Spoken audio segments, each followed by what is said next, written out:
கிறிஸ்துவுக்குள் அன்பார்ந்த சகோதர சகோதரிகளே, மீண்டுமாக இந்த கிழமை உங்களை சந்திக்க நான் மிகவும் மகிழ்ந்த மகிழ்ச்சியாயிருக்கிறேன். கர்த்தர் நம்மத்திலே கிரியை செய்வாராக. ஆவியானவர் நம்மோடு கூட இடைப்படுவாராக.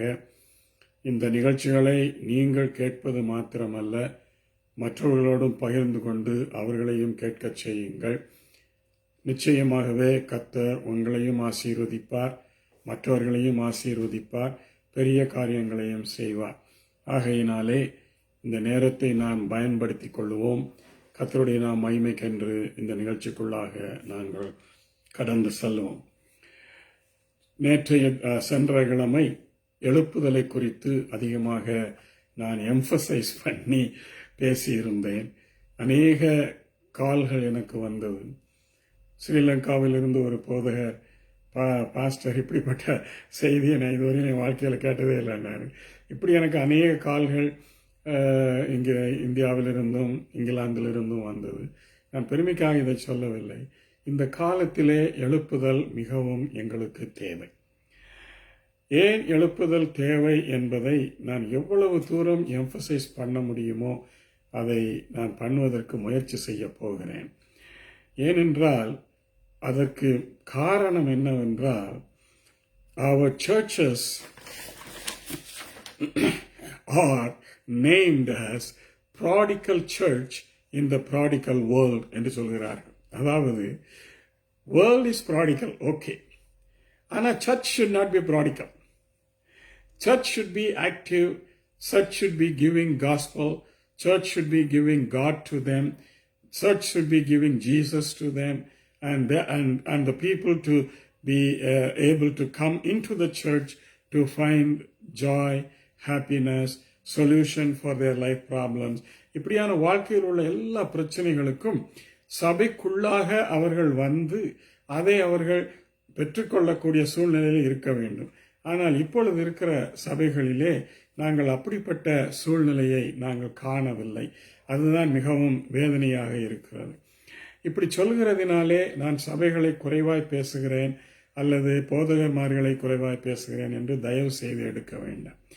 நான் என்னுடைய பாரம், என்னுடைய ஆத்ம பாரம், தாகம் எல்லாம் என்னவென்றால், இப்படி நாம் இருந்தோம் என்றால் இன்னும் சிறிது வருஷங்களுக்குள், எனக்கு வருஷங்களுக்குள் கூட சொல்ல முடியல, சில காலத்திற்குள் சபைகள் செத்துவிடும், உயிரே இருக்காது.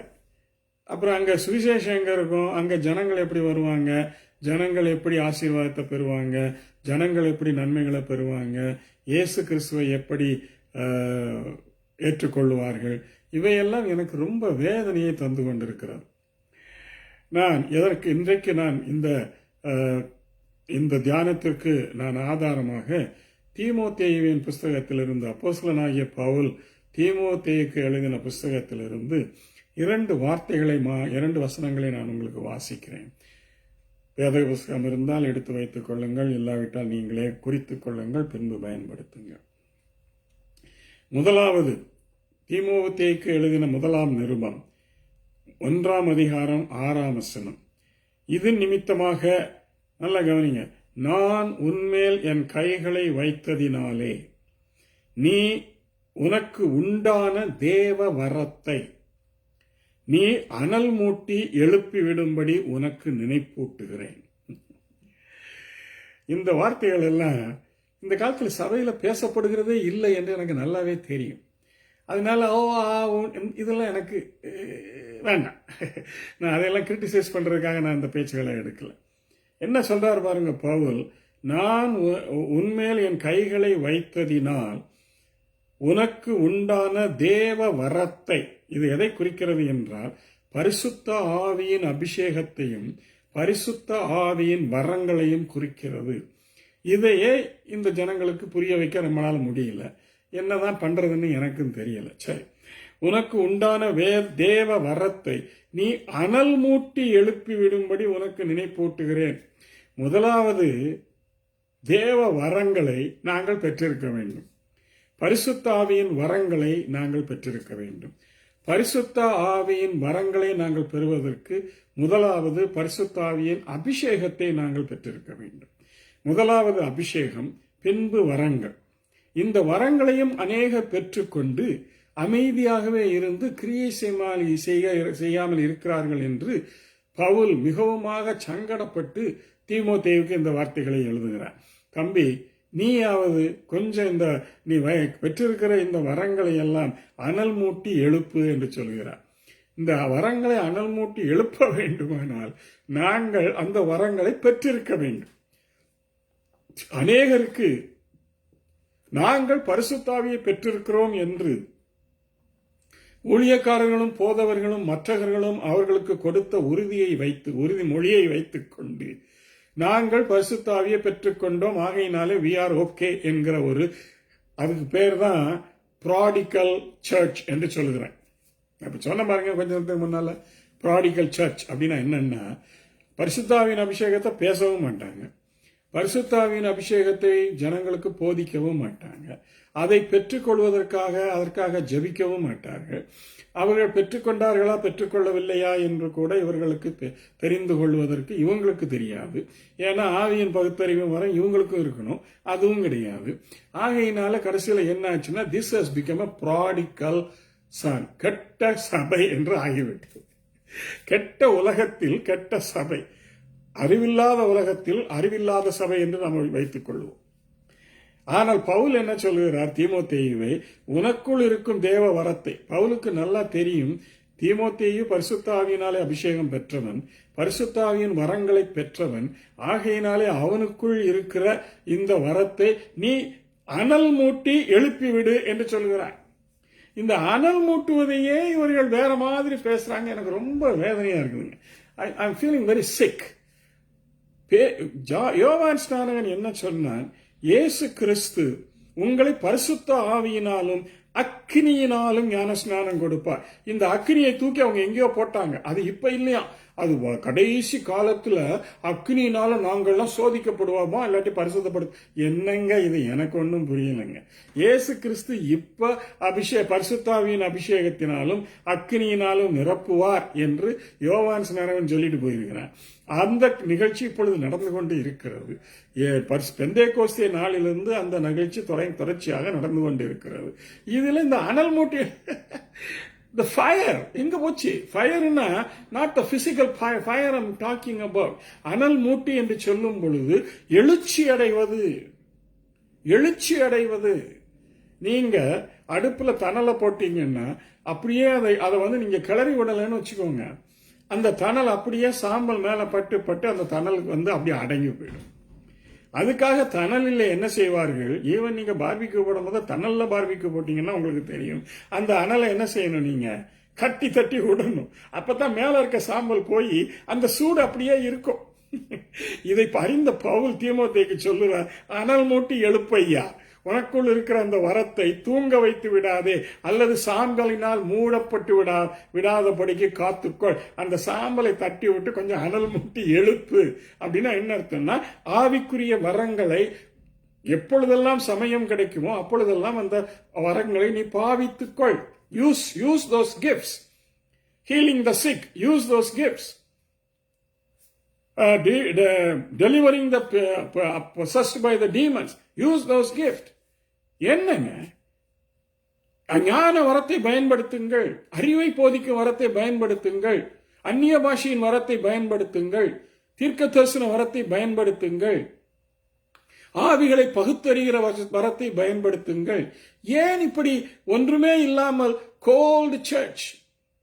அதைத்தான் அவர் சொல்லுகிறார் ப்ராடிகல் சர்ச் என்று சொல்கிறார் ஒரு பிரசங்கியார். இந்த கோல்டு சர்ச்சை பத்தி வெளிப்படுத்தின விசேஷத்துல போட்டிருக்கதை பார்த்தா எனக்கு இன்னும் பயமா இருக்குது. அதுல லவோதிசியா சபையை குறித்து பேசும் பொழுது அவர் சொல்லுகிறார், லவோதிக்கியா சபைதான் இப்பொழுது இந்த கடைசி காலத்தில் இருக்கிற சபை என்று வேத வல்லுநர்கள் அல்லது பெரிய பெரிய பிரசங்கியார்கள் எல்லாம் ஒத்துக்கொள்கிறார்கள். அது வரைக்கும் ஒத்துக்கொள்கிறாங்க, ஃபைன். ஆனா இந்த லவோதிக்கியா சபையை குறித்து கர்த்தருக்கு இருந்த ஒரு பெரிய பாரத்தை பாருங்கள்.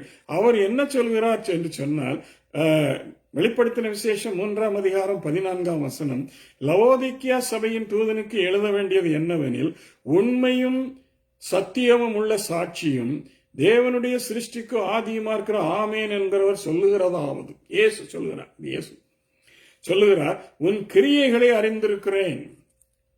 அருமையான லவோதிக்கியா சபையைச் சேர்ந்த சகோதரர்களே, ஊழியக்காரர்களே, போதகர்களே, சுவிசேஷகர்களே, மேய்ப்பர்களே, எல்லாரையும் சேர்த்துக்குவோம். உங்களுடைய கிரியைகளை நான் அறிந்திருக்கிறேன். நீ குளிரும் இல்லாமல் அனலும் இல்லாமல் இருக்கிறாய். இந்த கடைசி காலத்தில் சபையில இது இப்படித்தானே சொல்லப்பட்டிருக்கு, அதனால இப்படித்தான் இருப்பாங்கன்னு சொல்லி நம்ம விட்டோம்னா நமக்கு என்ன கதி என்பதை நான் பின்னால் உங்களுக்கு சொல்ல போறேன். அவர் என்ன சொல்லுகிறார், நீ அனலும் குளிரும் அல்ல அனலும் அல்ல. அந்த நிலையில தாங்க இன்னைக்கு சபைகள்லாம் இருக்குது. லவோதிக்கியா சபை என்று சொல்வது கரெக்ட். அந்த நிலையில தான் இன்றைக்கு சபைகள் இருக்கிறது. அந்த சபையை பார்த்து அவர் சொல்லுகிறார், நீ அனலாயாவது இருந்தாலும் பரவாயில்லை, நலமாயிருக்கும். இப்படி நீ குளிருமின்றி அனலுமின்றி வெதுவெதுப்பா இருக்கிறபடியினாலே பார்பிக்கு விட போட முடியாது அந்த அனல்ல. ஆகையினாலே உன்னை நான் வாயினின்று வாந்தி பண்ணி போடுவேன் என்றார். இன்னைக்கு இருக்கிற சபையை பற்றி இயேசு கிறிஸ்துவனுடைய சிந்தனையில் எண்ணத்தில் இருக்கிறது என்னென்றால், இது அனலும் இல்லாத குளிரும் இல்லாத சபை, வெதுவெதுப்பா இருக்கிற சபை, இது வாந்தி பண்ண போட வேண்டிய சபை என்று அவர் சொல்லுகிறார். பரவாயில்லையா? இந்த லவோதிக்கியா சபையை வாந்தி பண்ண போடுறேன்னு சொல்றாரு. அப்பையும் கேட்டுக்கிட்டு பேசாம இருப்போம்ல. அதுதான் தீமோத்தேயுக்கு பவுல் எழுதுகிறார், அனல் மூட்டி எழுப்பு, மேல படிஞ்ச சாம்பலை தட்டி விட்டு அனல், அப்பதாங்க பார்பிக்கு போட முடியும். ஐயோ கடவுளே. சரி, சபை has become cold. அதனால எழுப்புதல் வருவதற்கு வாய்ப்பில்லாமல் போய்விட்டது. நான் சொல்றது நல்லா கவனிங்க.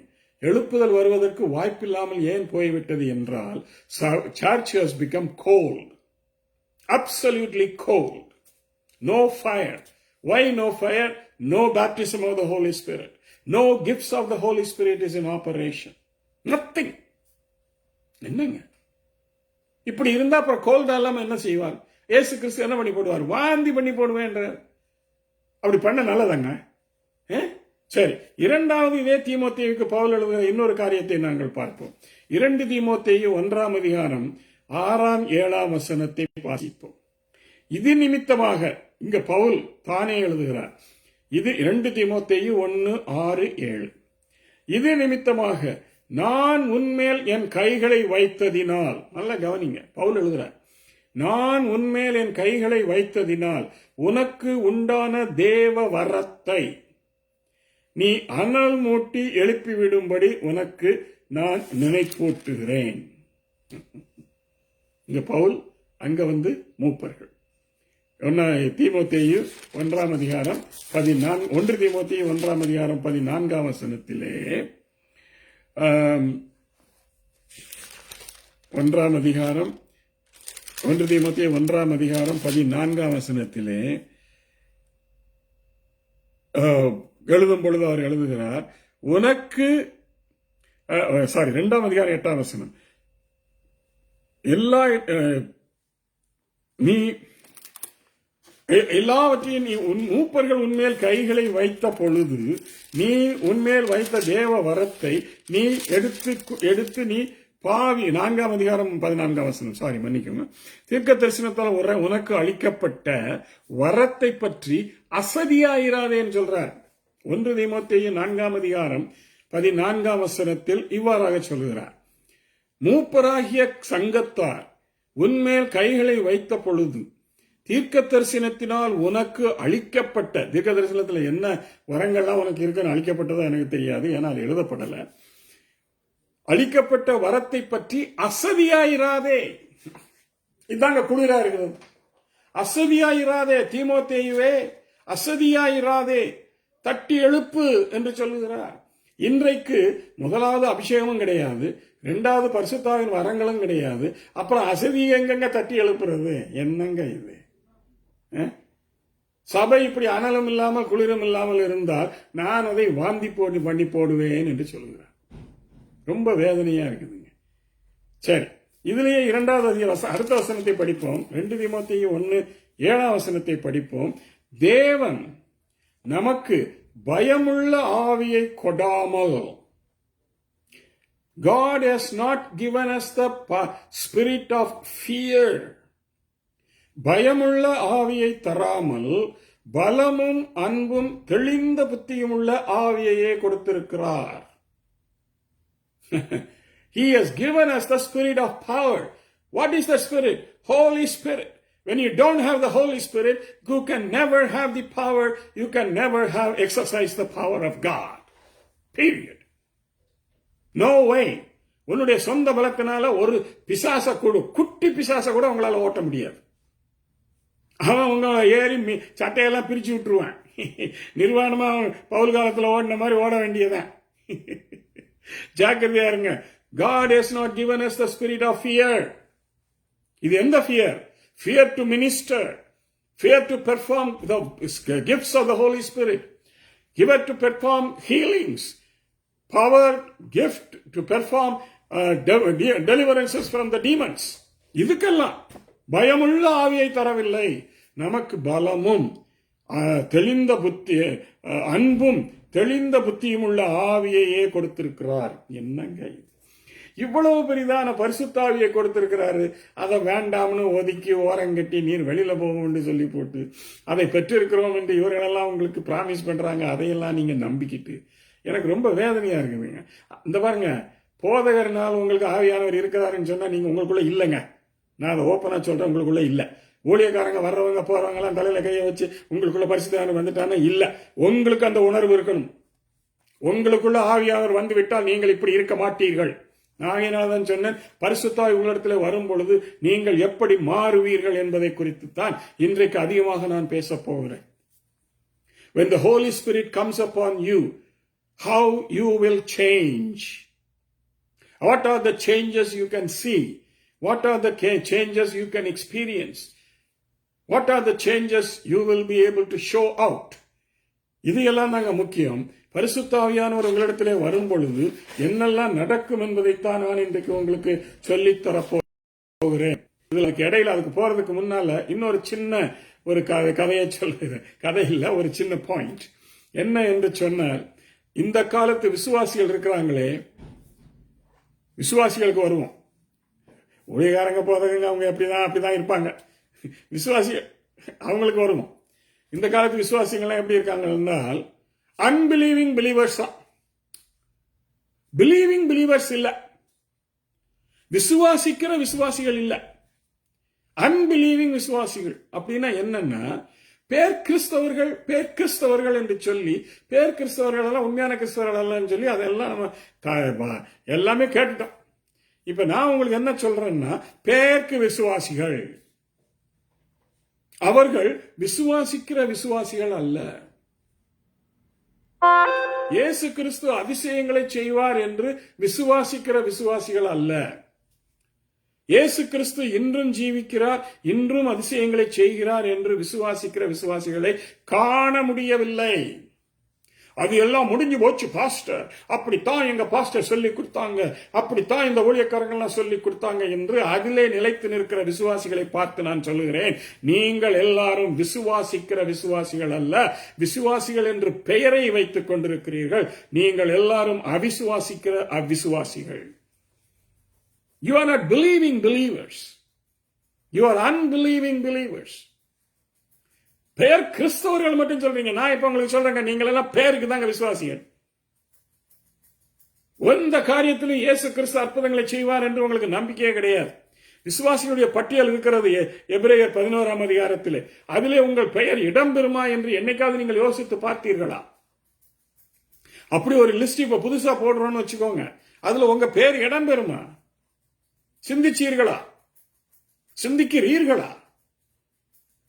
நான் எழுதி தரேங்க, கண்டிப்பா பெறாது. இன்னைக்கு இருக்கிற சபை விசுவாசிகள் என்று சொல்லிக் கொண்டிருக்கிற ஒருவருடைய பெயராவது அதிலே தோன்றவே தோன்றாது. ஜீவ புத்தகத்திலாவது பெயர் இருக்குதான்னு கொஞ்சம் உறுதியா வச்சுக்கோங்க. இப்படி அவிசுவாசிக்கிற விசுவாசிகளா இருக்காங்க.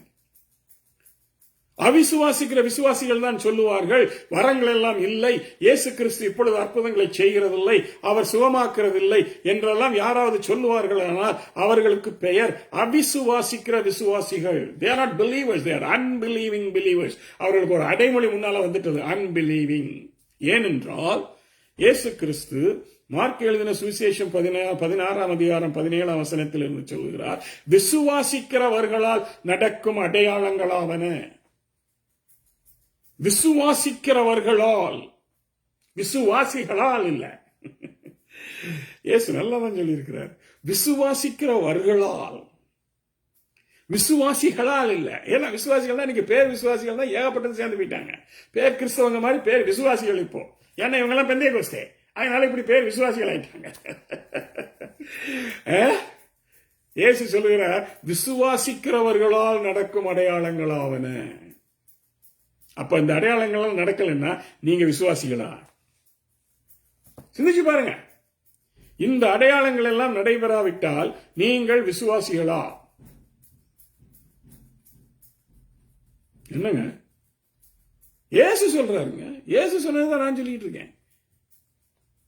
விசுவாசிக்கிறவர்கள் நடக்கும் அடையாளங்களாவன, என் நாமத்தினாலே பிசாசுகளை துரத்துவார்கள். உங்களால், விசுவாசிகளால் பிசாசுகளை துரத்த முடியாவிட்டால் நீங்கள் விசுவாசிகள் அல்ல, அவிசுவாசிகள்.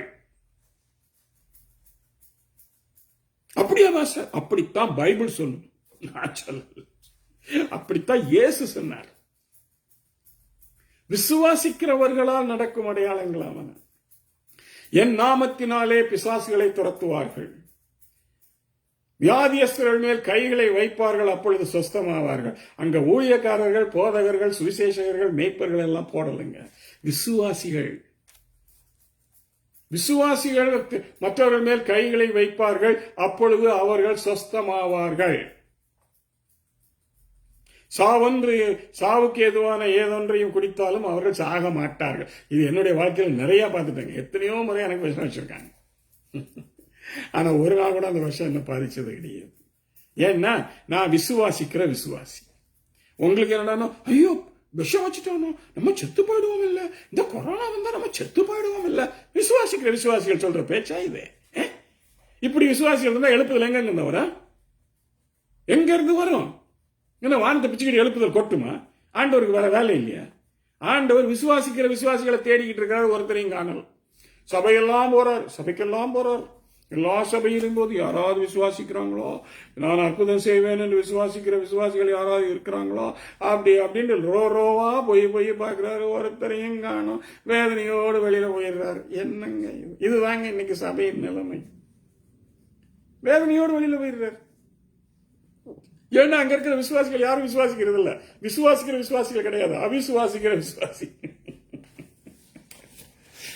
ஹலோ, என்னங்க என்ன பாஸ்டர் ரொம்ப வேகமா எல்லாரையும் கோச்சிக்கிறாருன்னு நினைக்கிறீங்களா?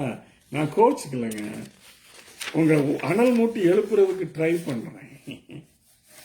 அது நீங்க பரிசுத்தாவியாரே பக்கத்துல சேர்க்க மாட்டேங்கிறீங்க. அப்புறம் எப்படிங்க அனல் மூட்டி எழுப்புறதுக்கு கஷ்டம்?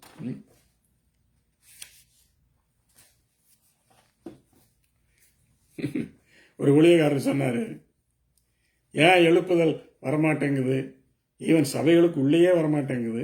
எழுப்புதல் வந்தால் அது வெளியில நிறைய போகணும்னு சொல்லப்படுது, சபைக்கு உள்ளேயே வரமாட்டேங்குது என்றால் என்னன்னா, the pastor who is not praying is playing அப்படின்னு சொல்றார். ஆனா இப்போ போதகர்மார்களும் சரி, இந்த கிருபை பிரசங்கியார்களும் சரி, எல்லாரும் இப்ப ஒன்னா சேர்ந்துக்கிட்டாங்க. சேர்ந்துக்கிட்டு இப்ப என்ன சொல்றாங்க? Prayer is not necessary.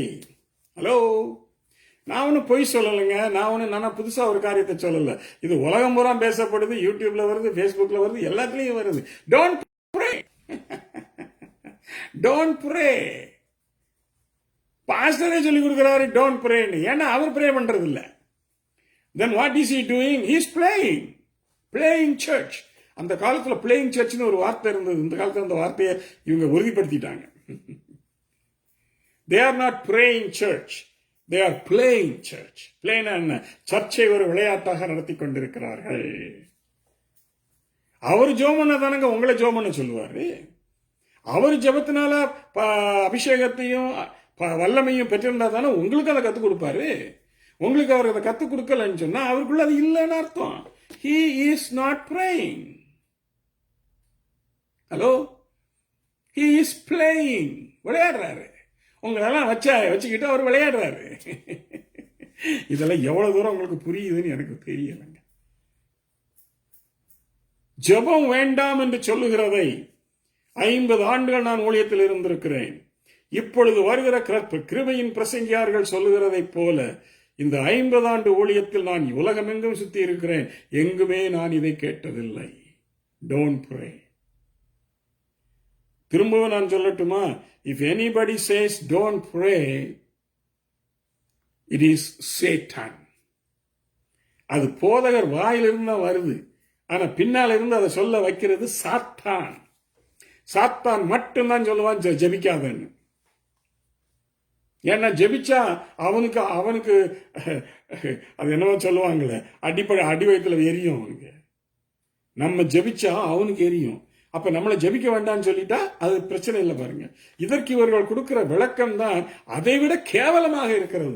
என்ன என்றால், ஆண்டவருக்கு எல்லாமே தெரியுமாம், ஆகையினாலே நீங்கள் ஜெபித்தால்தான் அவர் உங்களுக்கு கொடுக்க வேண்டும் என்று அவசியம் இல்லையாம். நீங்கள் அவருக்கு உங்களுக்கு என்ன தேவை என்பதையோ அவர் எப்பொழுதுமே உங்களுக்கு கொடுத்து கொண்டே இருப்பாராம். அருமையான சகோதர சகோதரிகளே, நான் உங்களுக்கு தாழ்மையாகவும் எச்சரிப்பாகவும் சொல்லுகிறேன், ஆண்டவர் அப்படி கொடுக்க மாட்டார். ஆதி முதலாய் அவர் அப்படி கொடுத்தது இல்லை. மீண்டும் உறுதியாக சொல்கிறேன், ஆண்டவர் அப்படி கொடுக்க மாட்டார். ஆதி முதலாய் அப்படி அவர் கொடுத்தது இல்லை, இல்லவே இல்லை. வேதாகமத்தில் எங்கும் அப்படி அவர் கொடுத்ததாக இல்லவே இல்லை. இவர்கள் சாத்தானுடைய உபதேசத்தை உங்களுக்கு போதித்துக் கொண்டிருக்கிறார்கள். ஜெபிக்க வேண்டாம், ஜெபிக்காமலே கர்த்தர் உங்கள் எல்லா தேவைகளையும் சந்திப்பார். நான்சென்ஸ், அப்சல்யூட் நான்சென்ஸ், சேட்டனிக், சாத்தானின் உபதேசம். திரும்பியும் சொல்கிறேன், ஆணித்தரமாக சொல்கிறேன், சாத்தானின் உபதேசம். இதனால வீணா போயிடாதீங்க, தயவு செய்து. இதெல்லாம் கேட்டு ஏமாந்து போயிடாதீங்க. நீங்க ஜெபிக்கலன்னா உங்களுக்கு ஒண்ணுமே கிடையாது. வேதவசனம் சொல்லுகிறது, மத்தேயு 7:7 கேளுன்னு சொல்லுவாங்க. கேளுங்கள் அப்பொழுது உங்களுக்கு கொடுக்கப்படும், தேடுங்கள் அப்பொழுது கண்டடைவீர்கள், தட்டுங்கள் அப்பொழுது உங்களுக்கு திறக்கப்படும். அடுத்த வசனத்தை எல்லாரும் விட்டுருவாங்க. ஏன் விட்டுருவாங்கன்னா, அங்கதான் பாயிண்டே இருக்குது. அது சாத்தானே உங்களை விட வைக்கிறான். அதுவே உங்களுக்கு புரியுறது இல்லை. அடுத்த வசனம் என்ன சொல்லுதுன்னா, ஏனென்றால் கேட்கிற எவனும் பெற்றுக்கொள்ளுகிறான். இப்ப இந்த போதகர் சொல்றாங்களே ஜெபிக்க வேண்டாம் என்று, அப்ப கேட்கிறவன் எவனும் பெற்றுக்கொள்கிறான். அதுக்கு என்ன அர்த்தங்க? அதுக்கு அடுத்த அந்த காயினுக்கு அடுத்த பகுதி என்னவென்றால், கேளாதவன் எவனும் பெற்றுக்கொள்ள மாட்டான். அதை உங்களுடைய கண்களை பிசாசானவன் உருவாக்கி விட்டான். நீங்கள் கேட்கலன்னா பெற்றுக்கொள்ள மாட்டீர்கள் என்று சாத்தானுக்கு நன்றாக தெரியும். ஆகையினாலே நீங்கள் கேட்காதீர்கள், கேளாமலே அவர் தருவார். என்ன சேட்டனிக் டாக்டரினுங்க, சாத்தானுடைய உபதேசம். மன்னிக்கவும், இன்றைக்கு போதகர்கள் வாயிலிருந்தும் ஊழியக்காரர்கள் வாயிலிருந்தும் ஜெபிக்காதே என்கிற வார்த்தை வருகிறது என்றால் அவர்கள் ஆண்டவருக்கு ஊழியம் செய்யவில்லை, சாத்தானுடைய ஊழியக்காரர்கள். வேதவசனம் சொல்கிறது, அவர்கள் நீதிமான்களைப் போல ஒளியின் தூதனுடைய வேஷத்தை தரித்துக் கொண்டு இப்படியெல்லாம் பிரசங்கிப்பார்கள் என்று வேதம் தெளிவாக சொல்கிறார். ஏமாந்து போகாதீங்க, ஜெபிங்க. ஜெபம் இல்லாமல் ஒண்ணு உங்களால பெற்றுக்கொள்ள முடியாது. ஆகையினால்தான் நீங்க பரிசுத்தாவியும் பெறுறதில்லை. ஏனென்றால் லூக்கா 11:13 வசனத்தில் சொல்லப்பட்டிருக்கிறது, பொல்லாதவர்களாகிய நீங்களே உங்களுக்கு பிள்ளைகளுக்கு நல்ல ஈவுகளை கொடுக்க அறிந்திருக்கும் பொழுது தம்மிடத்தில் வேண்டிக் கொள்வதற்கு பரலோகத்தில் இருக்கிற பிதாவானவர் பரிசுத்த ஆவியை கொடுப்பது அதிக நிச்சயம் அல்லவா? திரும்பியும் சொல்லுகிறேன், பரிசுத்த ஆவிக்காக நீங்கள் ஜெபிக்காவிட்டால் நீங்கள் சாகிற வரைக்கும் பரிசுத்த ஆவியை பெறவே மாட்டீர்கள். இந்த சொல்றாங்களே, ரட்சிக்கப்படும் போதே பரிசுத்தவர் வென்றாரு, ரட்சிக்கப்படும் போதே பரிசுத்தவர் வென்றாரு, ரட்சிக்கப்படுவே பரிசுத்தவர் வென்றாரு. சாத்தானின் உபதேசம் வரவே மாட்டார். நீங்கள் தேவனிடத்தில் வேண்டிக் கொள்ளும் பொழுது பரிசுத்த ஆவியானவர் உங்கள் மேல் வருவார். நீங்க வேண்டிக் கொள்ளலையா, பரிசுத்த ஆவி உங்களிடத்துல இல்ல. நான் தைரியமா சொல்லுவேன், ஏன்னா வேதம் அப்படித்தான் சொல்லுது. ஏங்க உங்களையும் ஏமாத்தி எல்லாரையும் ஏமாத்தி கடவுளையும் ஏமாத்தி கொண்டிருக்கிறீங்க? Don't you understand what I'm talking about? ஜெபம் வேண்டாமா? இரண்டாவது, ஜெபம் ஏறெடுக்கப்படாவிட்டால், சபையிலும் சரி எல்லா இடங்களிலும் சரி, ஜெபம் ஏறெடுக்கப்படாவிட்டால் எழுப்புதல் வராது. சும்மா வருமா எழுப்புதல்? நீங்க ஆயத்தமா இல்ல, நீங்க ஜெபிக்கிறது இல்ல, நீங்க அதுக்காக ஆத்மபாரப்படுறது இல்ல, ஆத்மாக்களுக்காக நீங்க தவிக்கிறது இல்ல, ஆத்மாக்களை கொண்டு ஜெபிக்கிறது இல்ல. ஆனா எழுப்புதல் வருமாம். எங்கிருந்து வரும்? வேதவசனம் அப்படி சொல்லவே இல்லை, வரவே வராது. எழுப்புதல் வர வேண்டுமானால் ஜெபம் அத்தியாவசியம். இன்னொரு காரியத்தையும் அந்த ஊழியக்காரர் சொன்னார். இதெல்லாம் நான் எத்தனையோ வருஷமா படிச்சு அறிஞ்சு பிரசங்கம் பண்ணி வச்சு கொண்டிருக்கிறேன். A sinning man will stop praying. நல்லா கவனிங்க, விசுவாசினே வச்சுக்குவோம். அவன் பாவத்தில் வாழ்ந்து கொண்டு இருப்பானால் அவன் ஜெபிக்கிறதை நிறுத்தி விடுவான். ஒருவன் ஜெபிக்கிறதை நிறுத்துகிறான், ஜெபிக்க வேண்டாம் என்று சொல்கிறான் என்றால் அவன் பாவத்தில் ஜீவிக்கிறான். அது போதகராக இருந்தாலும் சரி, ஊழியக்காரனாக இருந்தாலும் சரி, யாரா இருந்தாலும் சரி, ஜெபிக்க வேண்டாம் என்று சொல்லுகிற யாரா இருந்தாலும் பாவத்திலே ஜீவிக்கிறார்கள் என்பதை அவர்களே தங்கள் வாயினாலே அறிக்கை செய்கிறார்கள். ஏனென்றால் ஜெபிக்கிற எவனும் பாவம் செய்யான், பாவம் செய்கிற எவனும் ஜெபிக்க மாட்டான். வேதம், இவன் பாவத்தில் வாழ்ந்து கொண்டு இவன் எப்படி ஜெபிப்பான்? தாவீது சொல்லுகிறார், வேதனை உண்டாக்கும் வழிகள் என்னிடத்தில் உண்டோ என்று அறிந்து, ஆண்டவரே அதை எல்லாவற்றையும் எடுத்து போட்டு என்னை மன்னியும் என்று சொல்லி கதறுகிறான். என்னுடைய பாவத்திற்கு தக்கதாக, அக்கிரமங்களுக்கு தக்கதாக எனக்கு சரி கட்டாமல் என்று சொல்கிறான். ஆனா இவங்கெல்லாம் எப்படின்னா, நாங்க பாவத்திலே தான் வாழுவோம், பாவம்லாம் செய்வோம், ஜெபிக்க மாட்டோம், ஆனா கிருபை எங்களை காத்துக்கொள்ளும். தயவு செய்து சொல்லுகிறேன், நரகத்துக்கு போகிற வழி அது. உங்களுடைய முடிவு நரகம். அப்படி சொல்லுகிற போதகர், ஊழியக்காரர் யாராயிருந்தாலும் அவர்களுடைய முடிவு நரகம். ஜெபிக்கிறவன் பாவம் செய்ய மாட்டான், பாவம் செய்கிறவன் ஜெபிக்க மாட்டான். வேதம் சொல்லுகிறது, பாவம் செய்கிறவன் ஜெபிக்க மாட்டான்.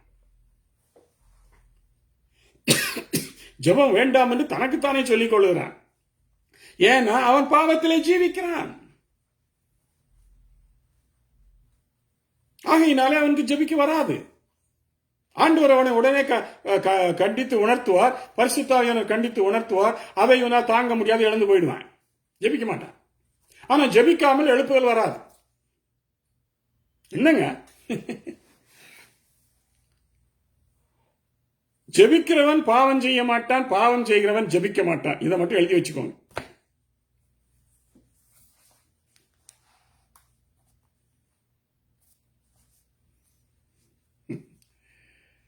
ஒருவன் தேவனிடத்திலிருந்து ஒரு காரியத்தை அறிய வேண்டுமானால் முதலாவது அவன் தேவ சமூகத்திலே போய் தான் பாவி என்று அறிக்கையிடணுமா.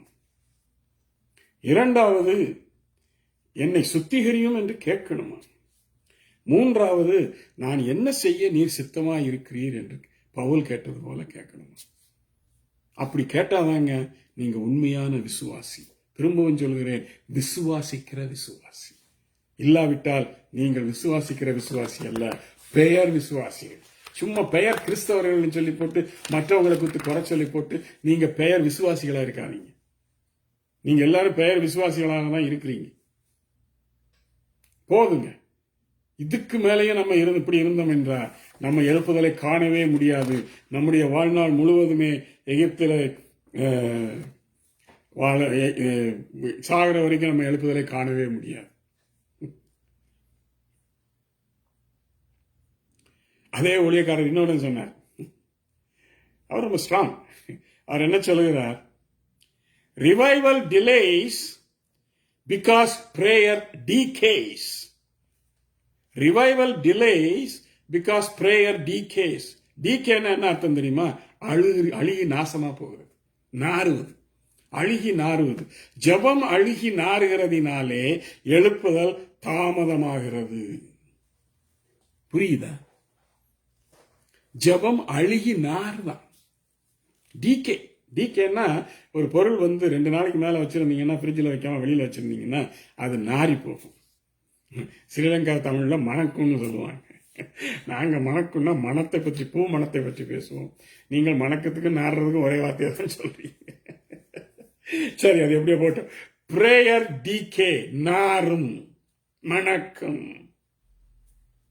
எழுப்புதல் வராது, தாமதிக்கும். அப்ப ஜெபத்திற்கு இவ்வளவு முக்கியத்துவம் இருக்கும் பொழுது ஜெபம் தேவையில்லை என்று சொல்கிற ஊழியக்காரர்களை குறித்து நீங்கள் என்ன நினைக்கிறீர்கள்? அவர்கள் இயேசுவுக்கு ஊழியம் செய்கிறார்களா அல்லது சாத்தானுக்கு ஊழியம் செய்கிறார்களா? உங்களை வஞ்சிக்கிறார்களா அல்ல உங்களுக்கு உதவி செய்கிறார்களா? உங்களுக்கு பரலோகத்திற்கு போற வழியை காட்டுகிறார்களா அல்லது உங்களை நரகத்திற்கு நேராக அழைத்துக் கொண்டு போகிறார்களா? யோசித்து பாருங்க. சும்மா சும்மா எல்லாத்தையும் சும்மா பேசிட்டு இருக்கிற ஒரு பிரயோஜனம் இல்லை. யோசிச்சு பாருங்க. No prayer, no revival. So Satan doesn't want us to see the revival. That is why he wants people not to pray.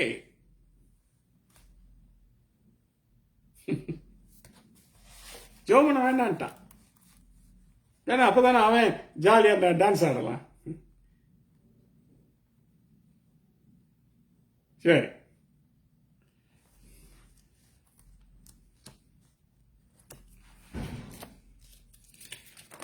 இன்னொரு பெரிய முக்கியமான காரணம் என்னவென்றால்,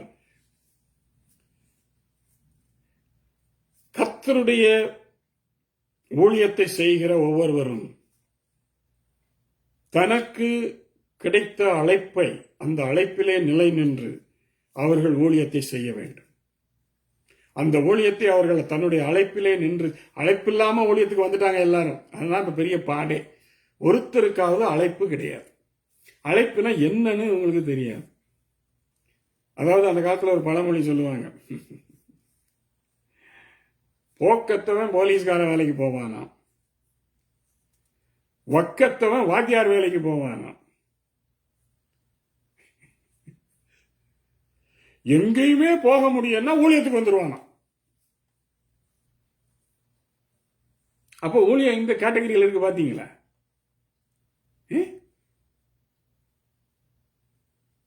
ஊழியத்தை எங்க வச்சிருக்கிறாங்க? முதன்மையா வைக்கல. நான் என்னுடைய வாழ்க்கையில் I am a qualified veterinary doctor, served Indian government for 10 years. அந்த விட்டுட்டு தான் நான் ஊழியத்துக்கு வந்திருக்கிறேன். ஏன்னா தேவனுடைய அழைப்பை பெற்று நான் ஊழியத்துக்கு வந்தேன். தடி எடுத்தவெல்லாம் தண்டல்காரன் நான் ஊழியத்துக்கு வரல. ஆனா இன்னைக்கு தடி எடுத்தவெல்லாம் தண்டல்காரன் தான் எல்லாரும் ஊழியத்துல வந்திருக்கிறாங்க. ஏன்னா நான் நிறைய பேர்ட்ட கேள்விகளை கேட்கும்போது அவரிடத்துல இந்த பதில்களை நான் ஆராயும் பொழுது எனக்கு தெரிகிறது, இவர்கள் எல்லாரும் வேதத்தை கையில் எடுத்த உடனே நான் ஊழியக்காரன் என்கிற அடிப்படையிலே அந்த பின்னணியிலே வந்து விட்டார்கள். ஏனென்றால் ஒரு கேள்வி கூட பதில் தெரியல. கேவலமா இருக்கு. தடி எடுத்தவெல்லாம் தண்டல்காரனா இருக்கலாம். தண்டல்காரனுக்கு படிப்பறிவெல்லாம் ஒன்றும் தேவையில்லை, வேத அறிவு தேவையில்லை, ஆவிக்குரிய இது ஒன்றும் தேவையில்லை. ஆனா அழைப்பை பெற்ற தேவனுடைய ஊழியக்காரனுக்கு இதெல்லாம் தேவை.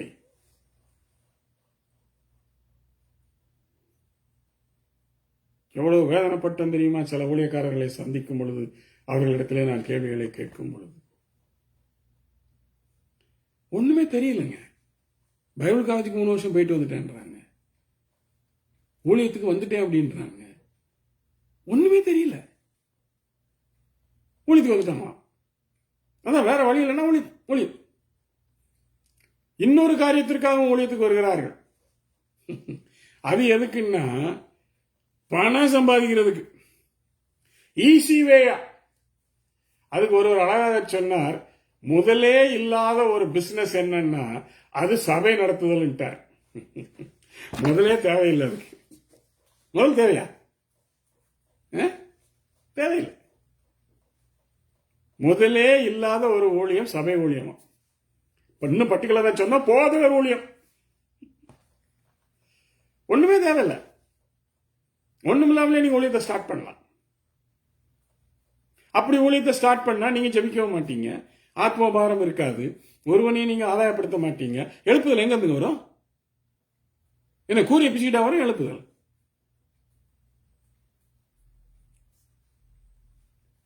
ஆத்ம ஆதாயம். அதான் அடுத்த பாயிண்ட் நான் சொல்ல வந்திருக்கிறேன். ஆத்ம பாரம் இல்லாமல் ஊழியத்திற்கு வராதீர்கள். ஆத்தும பாரம் இல்லாமல் நீங்கள் ஊழியத்திற்கு வருவீர்களானால் நீங்கள் தேவனுடைய இயேசு கிறிஸ்துவனுடைய சுவிசேஷ ஊழியத்திற்கு வரவில்லை. உங்கள் ஆதாயத்திற்காக, அதாவது முதலில்லாமல் ஒரு பிசினஸ் செய்து உங்களுடைய வாழ்க்கையில் ஆதாயத்தை தேடுவதற்காக நீங்கள் ஊழியத்திற்கு வருகிறீர்கள். அப்படிப்பட்ட ஊழியர்களை பார்த்து கர்த்தர் வாந்தி பண்ணி போடுவார்.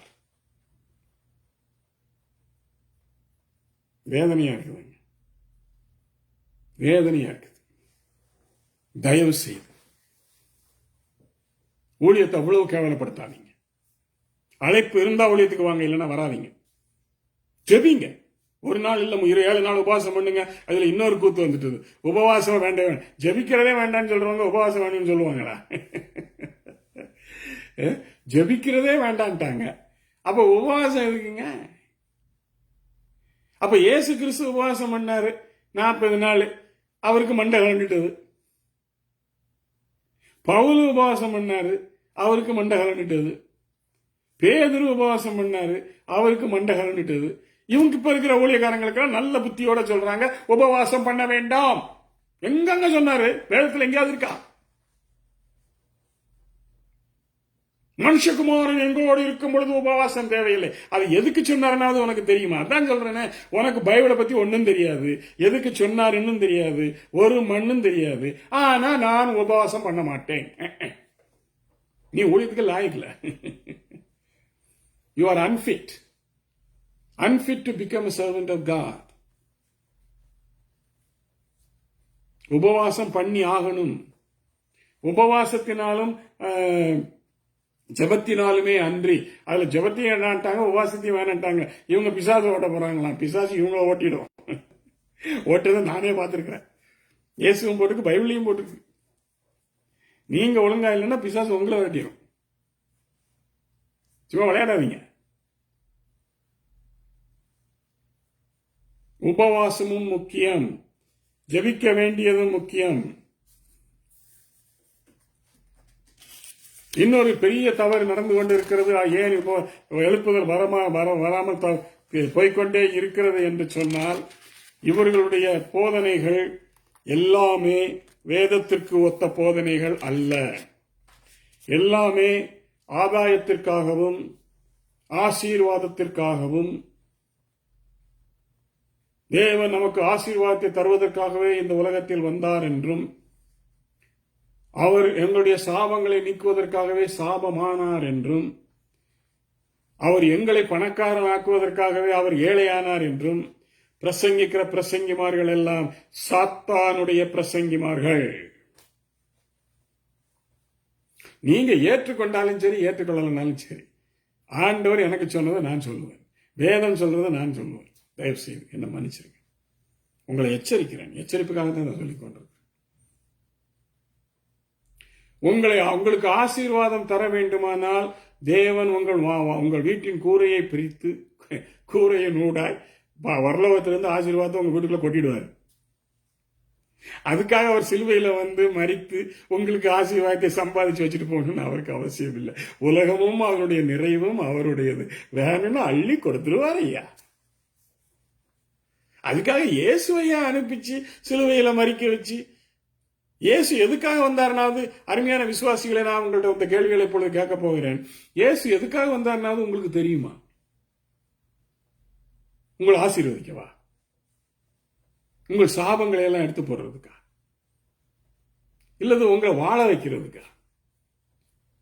உங்களுக்கு 5 படுக்கையறை வீடுகளை கொடுத்து உங்களுக்கு நல்ல BMW மெர்சிடிஸ் கார் கொடுக்கறதுக்கா? இல்லவே இல்லைங்க. 3 காரியத்துக்காக தான் இயேசு வந்தாருன்னு பைபிள் சொல்லுது. நான் சொல்ல பைபிள். நம்பர் 1, இழந்து போனதை தேடவும் ரட்சிக்கவுமே இயேசு உலகத்தில் வந்தார். நம்பர் 1, இழந்து போனதை தேடி ரட்சிக்கவுமே மனுஷகுமாரன் உலகத்தில் வந்தார்.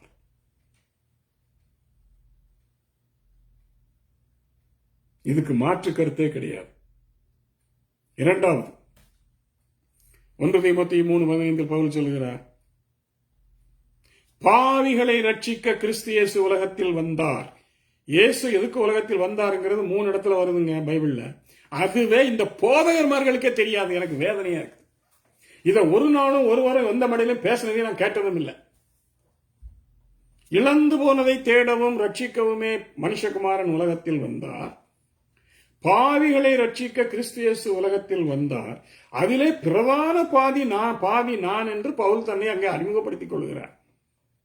1 தீமோத்தேயு 3:15. மூன்றாவது, பிசாசின் கிரியைகளை அழிக்கவே இயேசு உலகத்தில் வந்தார். 1 யோவான் 5:18. பிசாசின் கிரியைகளை அழிக்க. எந்த இடத்திலும் வேதத்தில் உங்களை ஆசீர்வதிக்க இயேசு வந்தார் என்று இல்லை.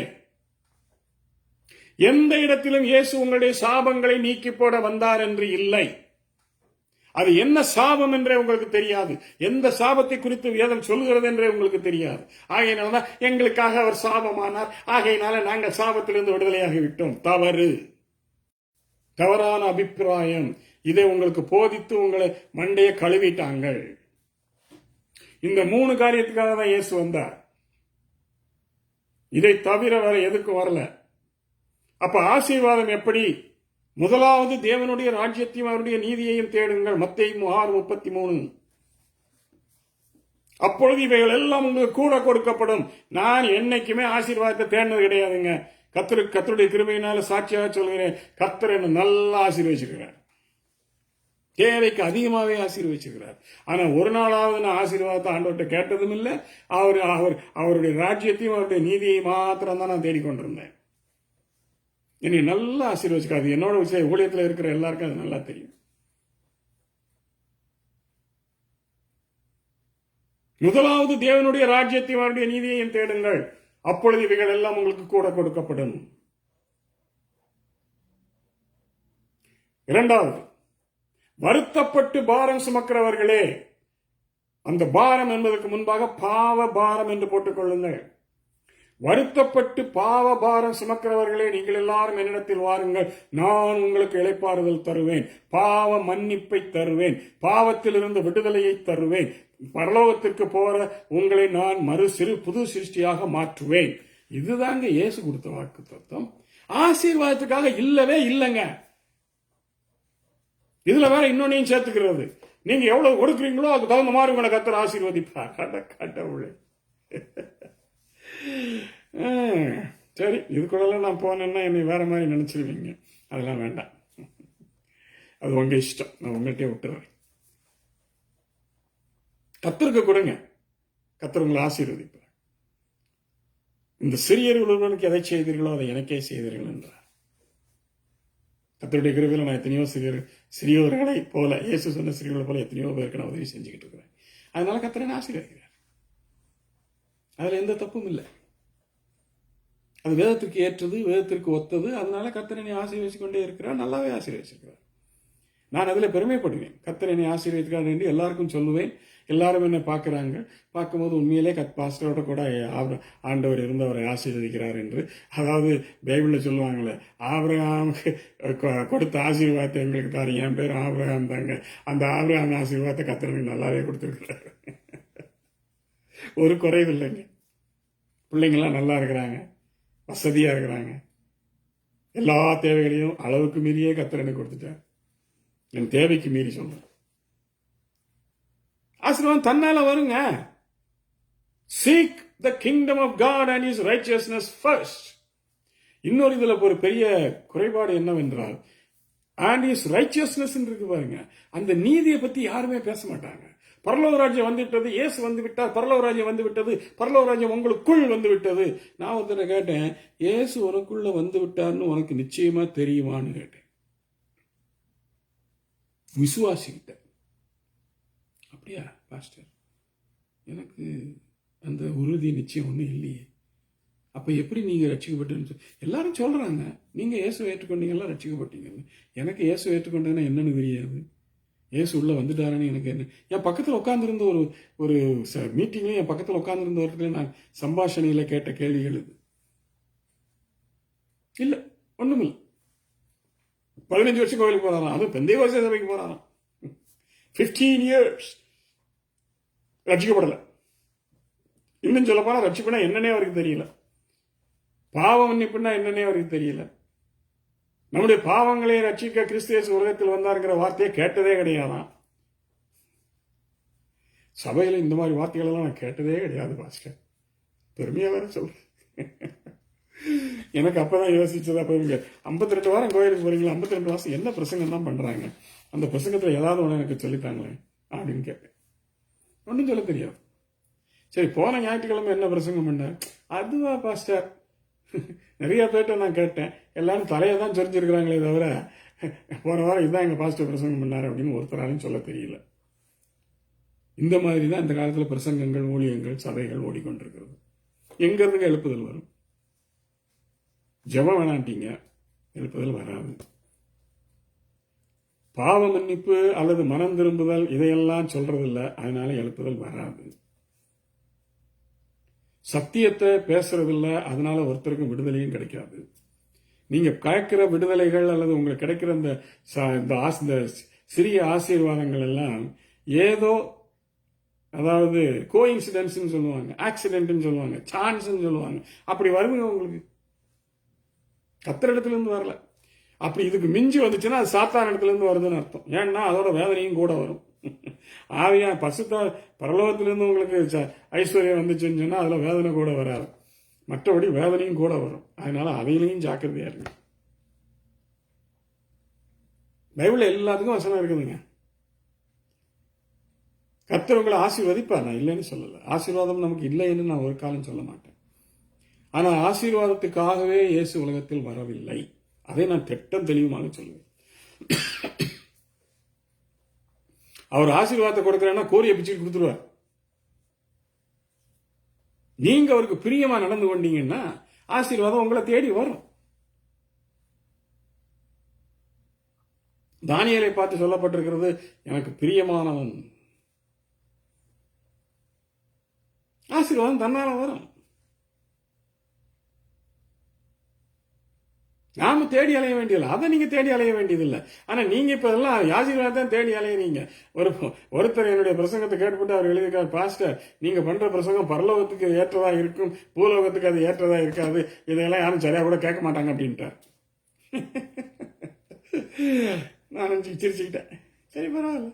பரலோகத்துக்கு பார்க்கிறவான்களா இருந்தா அவங்க கேட்டிருப்பாங்க, பரலோகத்துக்கு அவங்க பார்த்துருவாங்க இல்லைங்கும் போது அவங்க எப்படி காட்டு எப்படி அவங்க கேட்பாங்க இல்ல? சரி, கடைசியா ஒரு சின்ன இதை மட்டும் சொல்லிட்டு விட்டுறேன்.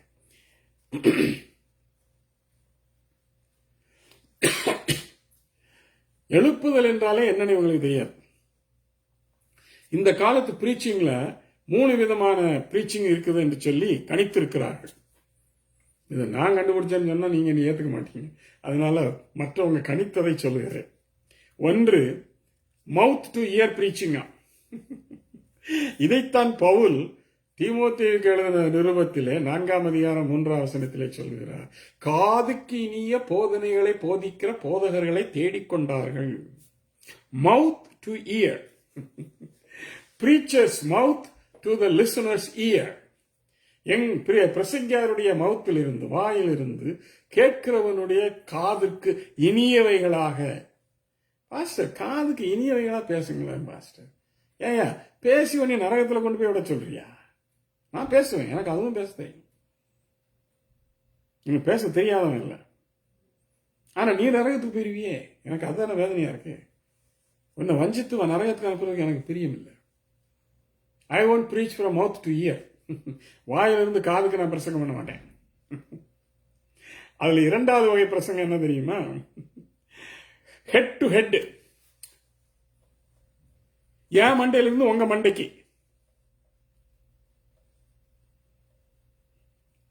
இதெல்லாம் என்ன வாஸ்தவத்தை கேட்குறீங்களா? அதாவது என்னுடைய அறிவு, வேத அறிவு, உலக அறிவு, மற்ற ஞானத்தினால் வருகிற அறிவு, இந்த எல்லா அறிவையும் நான் ஒரு சர்மன் என்று சொல்லுவேன் அடிக்கடி. அதாக நான் என்னை ஆயத்தப்படுத்திக் கொண்டு உங்களுக்கு, உங்கள் மண்டைக்கு, உங்களுக்கு பிரியமாயிருக்கிற மாதிரி பண்ணுகிற பிரசங்கம். From my head to your head. சிலருக்கு அது பிடிக்கும். ஏன்னா சத்தியத்தை அறியணும்ல பாஸ்டர். சத்தியத்தை அறியறதுக்குன்னா நாங்க இப்படித்தானே பாஸ்டர் பிரசங்கம் பண்றதெல்லாம் கேட்கணும். நான் எனக்கு அப்படி பிரசங்கம் பண்ண தெரியும். இந்த மண்டையிலிருந்து நான் என்னுடைய அறிவிலிருந்து நான் ஞானத்திலிருந்து நான் உங்களுக்கு பிரசங்கம் பண்ணா உங்களுக்கு அநேக வெளிப்பாடுகளை நீங்கள் வேதத்திலிருந்து அறிந்து கொள்ள முடியும். நான் இல்லைன்னு சொல்லல. ஆனால் அந்த அறிவு உங்களுடைய வாழ்க்கைக்கு பிரயோஜனமா இருக்காது. அது சத்தியத்தை அறிகிற அறிவு இல்லை. சத்தியத்தை அறிகிற அறிவு என்னவென்றால் இன்னும் சில நிமிடங்களில் நான் உங்களுக்கு சொல்லித் தருகிறேன். நான் சொல்கிறது தலையிலிருந்து வருகிற அறிவு. நான் அறிந்து கொண்டது, நான் படித்தது, நான் கேள்விப்பட்டது, என் ஞானம், என் புத்தி, நான் அறிந்தது எல்லாவற்றையும் உங்களுக்கு நான் போதிக்கிறேன். அதனாலே உங்களுக்கு எந்த பிரயோஜனமும் கிடையாது. Head to head. மூன்றாவது வரை பிரசங்கம் ஒன்று இருக்குது. அது என்ன பிரசங்கம் தெரியுமா? Soul to soul. என்னுடைய ஆத்மாவிலிருந்து உற்பத்தியாகி உன்னுடைய ஆத்மாவை அது தொட வேண்டும். இயேசு கிறிஸ்துவினுடைய வார்த்தைகள் அப்படியாகத்தான் இருந்தது. அவர் திரளான ஜனங்களை பார்த்த பொழுது மனதுருகினார். அவருடைய ஆத்மாவிலே அவர் கலங்கினார். அவர்களுக்கு தேவையான வசனங்களை போதித்தார். From the soul of Christ to the soul of the people. இயேசு கிறிஸ்துவினுடைய ஆத்மா என்று சொல்லப்படுவது உள்ளம், மனது, உள்ளம், ஆவி, ஆத்மா எல்லாம் சேர்ந்தது. இதிலிருந்து புறப்பட்டு அந்த வார்த்தைகள் ஜனங்களுக்கு பிரயோஜனமாக இருந்தது. ஆகையினாலே அவர்கள் காதுகளை திறந்து வைத்துக் கொண்டு இயேசுவினுடைய போதனைகளை கேட்டுக்கொண்டே இருந்தார்கள். போர் அடிக்காது. From my soul to your soul. உன்னுடைய ஆத்மாவுக்கு அது பிரயோஜனமாக இருக்கும். ஆத்மாவுக்கு பிரயோஜனமா இல்லாத பிரச்சனை பிரசங்கங்கள்லாம் வேஸ்ட்டுங்க.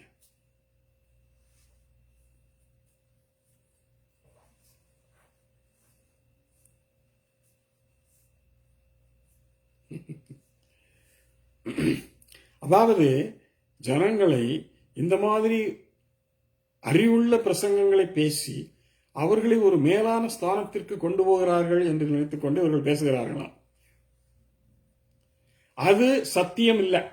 நல்லா கவனிங்க, சத்தியம் வேற. அதுதான் இப்ப சொல்ல போறேன் கடைசியா. சத்தியம் என்பது வேற, இது அறிவு. இந்த அறிவை போதித்து ஜனங்களை உற்சாகப்படுத்த முடியும், அவர்களை நல்லா தூக்கிவிட முடியும், அவர்களுடைய அறிவும் பெருகும். ஆனா ஆத்மாவுக்கு பிரயோஜனமா இருக்காது. ஆனால் சத்தியத்தை அறிவீர்கள், சத்தியம் உங்களை விடுதலையாக்கும் என்ற அர்த்தம் என்னவென்றால், சத்தியம் என்பது இயேசு. அதற்கு சத்தியம் என்பதற்கு தேவனுடைய வார்த்தை என்றும் ஒரு அர்த்தம் உண்டு. அந்த தேவனுடைய வார்த்தையும் யார் என்றால் இயேசு. ஆதியிலே வார்த்தை இருந்தது, அந்த வார்த்தை தேவனிடத்தில் இருந்தது, அந்த வார்த்தை தேவனா இருந்தது, அவர் மாமிசமாக இயேசுவாக வந்தார். புரியுதா? சத்தியம் என்பது இயேசு மட்டுமே. வேறு யாரை குறித்து நீங்கள் பிரசங்கித்தாலும், வேறு எதை எடுத்து நீங்கள் பிரசங்கித்தாலும் அது சத்தியத்திற்குள் வராது. இயேசுவை பற்றி சொல்லப்படுகிற காரியங்களை நீங்கள் கேட்டு அதிலே நீங்கள் விசுவாசித்து ஏற்றுக்கொள்வீர்களானால் உங்களுக்கு விடுதலை கிடைக்கும்.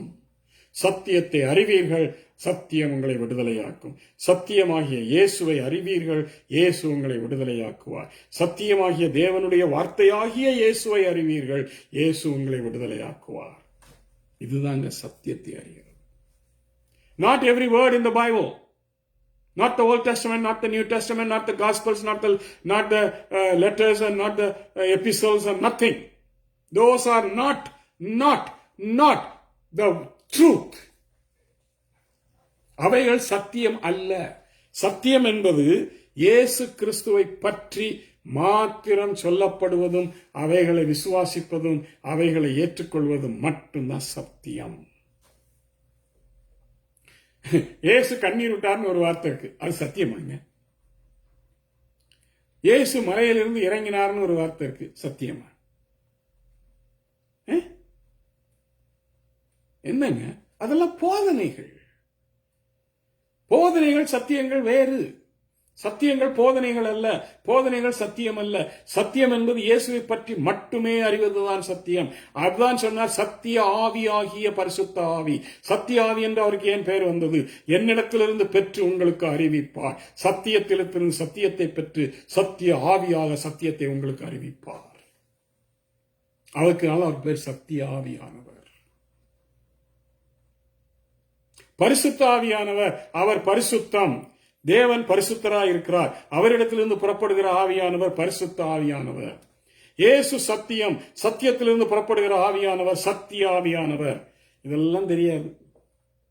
சத்தியத்தை அறிவீர்கள், சத்தியம் உங்களை விடுதலையாக்கும். இயேசு கண்ணீர் விட்டார் என்கிற சத்தியத்தை அறிவீர்கள், உங்களை அது விடுதலையாக்கும். என்னங்க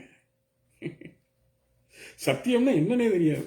மத்தேயு எழுதின சுவிசேஷத்துல, லூக்கா எழுதின சுவிசேஷத்திலையும் ஒரு கிட்டத்தட்ட ஒரு அதிகாரம் முழுவதும் இவன் இவனை பெற்றான், இவன் இவனை பெற்றான், அவன் அவனை பெற்றான், இவன் அவனை பெற்றான், இவன் அவனை பெற்றான், அவன் இப்படியே 2 அதிகாரம் இருக்குதுங்க. மத்தேயுல ஒரு அதிகாரம் இருக்குது, லூக்கால ஒரு அதிகாரம். இதுக்கு பேர் சத்தியமா? அது வேதத்துல இருக்கு. அது சத்தியம் இல்ல. எல்லாமே சத்தியம். இந்த மாதிரி முட்டாள்களா இருக்காதீங்க. எனக்கு அசிங்கமா இருக்கு. இயேசுவை பற்றி அறிகிற அறிவு மட்டும்தான் சத்தியம். இதை நான் பல விதங்களில் உங்களுக்கு விளக்க முடியும். நேரம் கடந்து கொண்டு போகிறது. முடிந்தால் அடுத்த வாரம் நான் உங்களுக்கு விளக்குகிறேன். சத்தியம் என்றால் என்ன? அருமையான கர்த்தருடைய பிள்ளைகளே, சகோதர சகோதரிகளே, யாரையும் குறை கூறுவதற்காகவோ, யாரையும் கேவலப்படுத்துவதற்காகவோ, ஊழியங்களை குறைவாய் பேசுவதோ என்னுடைய நோக்கம் அல்ல. ஆனால் இன்றைக்கு இருக்கிற சபையின் சூழ்நிலைகள், விசுவாசிகளுடைய நிலைமை, இவையெல்லாம் என்னை பயங்கரமாக வேதனைப்படுத்துகிறது. நான் ஊழியத்தில் இப்படிப்பட்ட ஊழியத்தினுடைய கீழ்த்தரமான ஊழியத்தை என்னுடைய வாழ்க்கையில் 50 வருஷத்தில் நான் காணவில்லை. நான் வேதனையிலும் இயேசுவின் மேல் இருக்கிற வைராக்கியத்திலும் நான் இதை பேசிக் கொண்டிருக்கிறேன். கர்த்தர் நம்மை வழி நடத்துவாராக. ஜெபிப்போம். அன்பும் இரக்கமும் கிருபையும் நிறைந்த ஆண்டவரே, இதோ நீர் என்னுடைய வாயிலே போட்ட சகல சத்தியங்களையும் சகல வார்த்தைகளையும், இயேசுவை பற்றியதான சகல காரியங்களையும் நான் இவர்களுக்கு போதித்தேன். இவர்களோடு கூட இருந்து இவர்களை வழிநடத்தி, சத்தியத்திற்குள்ளாக இவர்களை வழிநடத்தி, பரிசுத்த ஆவியானவரை கொண்டு இவர்கள் உயிர்மீட்சி அடையச் செய்து, இவருடைய வாழ்க்கை முடிவதற்கு முன்பாகவே எழுப்புதலை காணவும், எல்லாவற்றையும் அறிந்து கொள்ளவும், முடிவிலே பரலோகத்தை சென்றடையவும் ஒவ்வொருவருக்கும் கிருபை செய்வீராக. உங்களுடைய கரங்களிலே ஒவ்வொருவரையும் தாழ்த்தி ஒப்புக்கொடுக்கிறேன். அடியேனையும் ஒப்புக் கொடுக்கிறேன். இந்த எல்லா நன்மைகளையும் கிருபைகளையும் இயேசு கிறிஸ்துவின் விலையேறப்பெற்ற நாமத்தில் வேண்டிக் கொள்கிறேன் நல்ல பிதாவே. ஆமென். ஆமென். என்னோடு தொடர்பு கொள்ள தொலைபேசி எண்ணை அறிவிக்கிறேன். 64083983913 ஒன்று போட்டுக்கணும். முதல்ல 1647839839 கனடாவில் இருக்கிறேன். ஆகையினால் என்னோடு தொடர்பு கொள்ளுங்கள். உங்களுக்கு என்ன விளக்கங்கள் கேள்விகள் இருந்தாலும் என்னோடு கேட்கலாம். கர்த்தர் உங்களை வழி நடத்துவாராக.